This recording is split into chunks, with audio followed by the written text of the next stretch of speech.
এটা বলতে পারি, কিন্তু বন্দে মাতারাম ভারতবর্ষ যে বন্দনা করা, উপাসনা করা, আমরা কারো বন্দনা করতে পারি না। আমরা যদি উপাসনা করি একমাত্র আল্লাহর করি।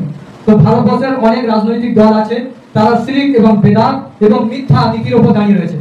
একমাত্র যদি কোনো সত্য নীতির উপর দাঁড়িয়ে থাকে সেটা হলো অল ইন্ডিয়া মজলিসে ইত্তেহাদুল মুসলিমিন। কারণ অল ইন্ডিয়া মজলিসে ইত্তেহাদুল মুসলিমিনের যারা এর আগে অনেক সভা বা সেমিনার দেখেছে, বা এর আগে যে জলসা দেখেছে, মজলিসের যে প্রোগ্রামগুলো দেখেছে, জনসভা দেখেছে, মজলিসে ইত্তেহাদুল মুসলিমের মধ্যেই কিন্তু কোনো মানুষ দুনিয়া থেকে যদি পরলোক গমন করে আমরা কিন্তু তার জন্য দোয়া করি। কদিন আগে আমাদের একজন ভাই, কলকাতার ভালো লিডার দেলোয়ার ভাই, আমাদের অনেকের পরিচিত, অনেকে শুনেছি, আমরা কিন্তু তার জন্য দোয়া করেছি। তো এটা মজলিসেই সম্ভব, অন্য জায়গায় সম্ভব না।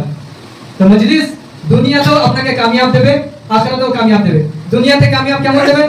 ভারতবর্ষে অনেক রাজনৈতিক দল আছে, ভারতবর্ষে অনেক রাজনৈতিক দল আছে, কিন্তু ওয়াকাফের ব্যাপারে কেউ প্রথমে আওয়াজ তুলেনি।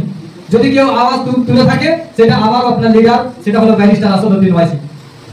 এই মানুষটা সব সময় আওয়াজ তোলে। টিপির তালাকের সময় তিনি আওয়াজ তুলেছেন, এনআরসি হয়েছে আওয়াজ তুলেছেন, যেখানে মুসলমানদের ওপর অত্যাচার হয়েছে এই নেতা আওয়াজ তুলেছেন। তো আমরা এমন একটি দল করি যে দলের মধ্যে দুনিয়াতেও কামিয়াব হবো, আখিরাতেও কামিয়াব হবো। তো আমরা এই দলকে শুধু পাক্ষিকভাবে করলে হবে না, আমাদেরকে ঐক্যবদ্ধ হয়ে করতে হবে।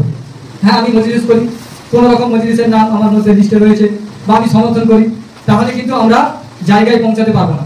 আমাদেরকে ঐক্যবদ্ধ হয়ে লড়তে হবে। আল্লাহ নবী সাল্লাল্লাহু আলাইহি ওয়াসাল্লাম বলেছেন, আমি একটা হাদিস পড়েছি, নবী সাল্লাল্লাহু আলাইহি ওয়াসাল্লাম বলেছেন, ইয়াদুল্লাহিল জামাতা ওয়া ইয়াদুল্লাহিন নাস, তোমরা এমন একটি সংগঠন করো যে সংগঠন তোমাদেরকে ছাতার তলায় রাখবে।